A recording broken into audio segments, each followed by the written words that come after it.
Welcome to Kenton's videos. Enjoy the video. You start by choosing the right audio path so latency won't kill your takes. Select a CO if available. Once done, set your MIDI or USB keyboard as the input device in Cakewalk's preferences. Create a new project at 48K HC, 24-bit to balance quality and CPU.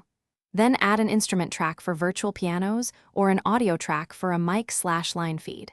Make sure the track's input is assigned to your device. Arm the track to record and monitor levels.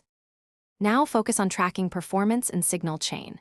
Reduce buffer to 128/256 samples so you feel the keys with minimal delay. Increase if crackles appear. For VSD pianos, enable input echo so you hear the instrument while recording. For a mic or external preamp, prefer direct monitoring to avoid round-trip latency. Route a reverb send for a natural feel, but record dry if you plan heavy editing. Add a mild low cut at 80 HC and a soft. You're ready to capture the performance. Hit record and play through takes, using loop or comping lanes to assemble the best parts.